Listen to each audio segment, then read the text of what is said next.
This is what high school is really like. Each day of the week, I'll be sharing how the American school system has been making me feel, with no filter. Enjoy.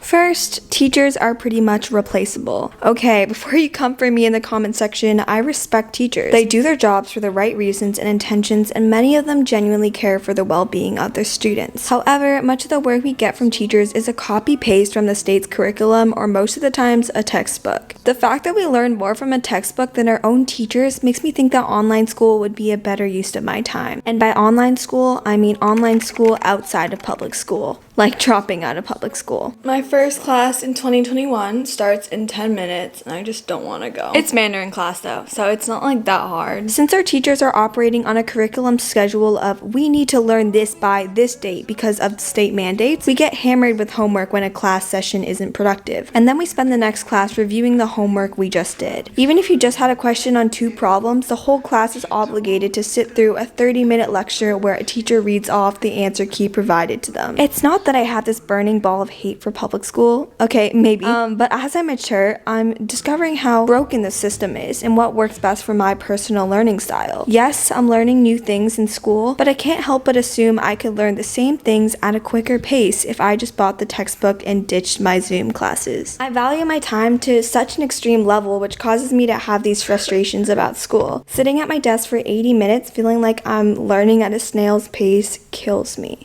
So I recently made a huge discovery on school and studying, and I just need to share it. I used to spend hours taking notes for assignments. I'd highlight, draw diagrams, and review those notes before a test. I thought I was re-solidifying that information in my brain by doing this. That's what my teachers always told me to do. Look back at last week's lab. However, I came across research that woke me up.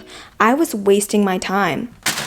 Don't worry, that was just for dramatic effect. According to studies, highlighting information just encourages more reading. Also, writing notes is essentially just copying stuff from the textbook. I got a hot matcha latte. I think that what I'm about to say is excruciatingly painful for students to hear because rereading, highlighting, and making notes feels extremely productive when studying. But we don't actually expend much energy when rereading or highlighting. The method active recall is where you test yourself on a frequent basis instead of simply referring to old material. I no longer take these detailed notes but write down detailed questions about the notes. If I forget an answer and cannot recall it, I will then go back to the textbook. The principle is that the more energy you expend to recall information, not simply just reading the answer right away, and this can be used through flashcards or practice quizzes, the more effective internalizing the information will be. For example, to grow muscles, you need to tear them down. In a study, students who used active recall were able to remember 80% of the new terms compared to 34% of the control group who passively went back through a series of cards until they learned everything again. This begs the question, does the school system support real effective learning, or do they just want us to remember things short term? Why have, in my past 9 years of schooling, no one told me about active retrieval? Specifically in my science classes, our classwork consists of watching many short videos and course material and filling in questions about it. If we were applying active recall, what we do is watch the whole 10 to 12 minute video without our hands on the keyboard and recall questions after watching. We'd probably space out on 1/3 of the questions, but our brain created more connections by expending energy to recall. The biggest setback involving active recall is the time expenditure. It takes much longer to actually learn something rather than fill in questions mechanically. The way many teachers plan their classes doesn't give students enough time to diligently complete assignments without the fear of falling behind on assignments or homework piling up because it takes us longer to actually learn. If you're currently enjoying this video, make sure to subscribe because I have so many more videos coming out and you don't want to miss them. Now back to the video. I hate math. I feel like math, it's supposed to be a class where you just don't spend a lot of time on it, okay? Like science, like writing English papers, that should take more thought, more deliberation. I just feel like I'm wasting my time working on a problem for like 40 minutes. But I also know that if I want to stay in the class, I have to get it.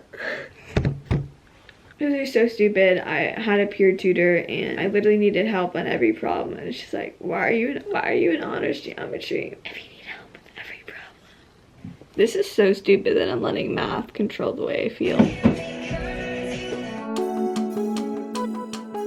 Hey Hey guys, so I just want to quickly stop in here and talk to you guys about one of my favorite snacks to have at school, which are Built Bars. Thank you so much, Built Bar, for sponsoring this video. Built Bar creates a ton of protein bars. They have 18 wonderful flavors and recently came out with 6 new ones. I want to show you guys more, but I've literally ate all my bars. This is the only one I have left. These are my favorite protein bars and I'm always on the lookout for the best bar, but this has truly been the best one that I've found. They're super low in calories, high in protein, they're gluten-free. This flavor is the orange flavor, but one of my favorite flavors from them is their chocolate peanut butter one. Built Bar has also recently improved their bar texture. I'm literally not joking when I say I love Built Bars. Click the link in my description to get your own Built Bars. Through quarantine and making the transition to online school or hybrid, I've spent much of that time wishing I were somewhere else. Especially as the winter dawned in Massachusetts, much of my energy has been directed towards wishing I weren't here. Why can't I do online school in Bali, in Hawaii, in Paris? However, I've come to the realization that I cannot attract or experience a new reality if I don't relish in my current circumstance. In life, we spend way too much time waiting for the next Christmas break, for summer vacation, for vaccines to be spread to every town, or even killing ourselves with AP classes and extracurriculars because once we get into a prestigious college, it'll all be worth it. I've visited 6 out of 8 of the Ivy League colleges, and it's definitely impacted the way I viewed my future. I thought going to an elite college would be the only way to prove that I worked hard in high school, or that I would have a promising future. When visiting these colleges, I would keep my eyes wide open to absorb what the ideal student was like, planning to mimic those characteristics and hobbies once I reached high school, so that I would be Princeton material,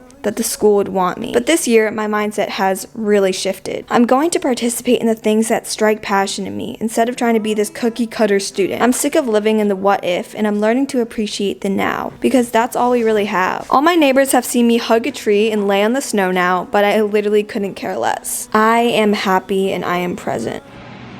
Our Thursday? Shoot. I set my alarm for 4:30 and I ended up waking up at 7:30 and I have school right now. It's my whole productive morning routine that I do before school, like meditating and journaling. I have no time for that. At least I naturally woke up at 7:30. Like, I'm trying to be grateful when things are tough, but I just hate when this happens. Public schools don't always breed the most authentic relationships. I think we all know that, but I never realized how similar it is to the workplace. You catch up on ritual small talk, share mutuals, and subconsciously compete for the same positions. Like competing for a promotion, don't we compete for acceptances to our most dreamed of colleges? Oh dang, I'm late. I'm late. I want to push myself to stop settling for the routine school friend small talk. I'm so tired. How much sleep did you get last night? Literally 4 hours. Yikes. Are you excited for the test? No one is excited for the test, and no one cares if you stayed up till 2 a.m. to study for it. I'm guilty of this too. It's okay to complain about how tired or frustrated we are because school is tough. It's okay to find comfort in relating. However, it's time I reflect. Am I spreading more negativity than positivity? Is complaining about grades or a specific teacher helping me in any way? We have a break. I just went outside to eat an apple. What are your thoughts on school versus online school? Rapid fire. I don't like going to school. I'd rather be at home, but school's fine, I guess. You know what? In school, I'm like, I like this better, but it's hard to switch halfway through the week. It's hard to. I would be perfectly fine all remote or all in. It's just I can't like get used to it. I'm always multitasking during class. Like Mandarin, I'm literally just doing other homework during it. I do that in so many of my classes. You all know this unique feeling. There's this incapable teacher everyone complains about, but you're secretly grateful that this teacher struggles to do their job. Without Miss Jones, what would you talk about? How would you even talk to your classmates? Let's stop giving more energy than we need to our teachers, a lack of sleep, and tests. Let's spread more positivity and inspiration. When it comes to grades in school, I honestly don't care much. As long as I'm able to stay in advanced classes and keep up with the classwork, I'm all good. Sometimes I doubt this mindset though. People will start comparing grades and asking me for mine whenever we get a test back. I've implemented this new habit where whenever someone asks me what grade I got, I simply tell them my grade but don't return the question. I couldn't care less if others know my grades, but I don't need to know other people's. Comparison can be such a devil in school. Your proud A- can easily become a failure when you see someone else's A. How smart you feel is all about your outlook though. If you spend hours on that project but didn't get as high of a grade as your classmate, still honor that hard work you put in. Like how another person's beauty doesn't take away from your own, another person's grade doesn't take away from yours either. Hey guys, so I'm in my second block and I'm recording some stuff for class, but I've just noticed that as I've just been going through school online and in person, there's just so many flaws to the school system. Like, I feel like in an 80-minute class, I learn stuff that I could be learning in 15 minutes. Like, it just frustrates me. In a utopian world, I'm doing online school remotely and I have a super flexible schedule to balance YouTube, but I also know that I have Chinese immigrant parents that work their butt off just so I could go to a public school in a nice town. So doing a free online school program would be like a slap in the face to them. Here's what I ultimately learned from this week. What we put into learning is ultimately what we will get out. And I will not let a school system that I see flaws in affect my perspective on learning and how much I put in. And I encourage you guys to do the same. My recent video on glowing up for 2021 shared some super personal insights that you guys didn't get from this video. Go watch this one next and I'll see you guys there.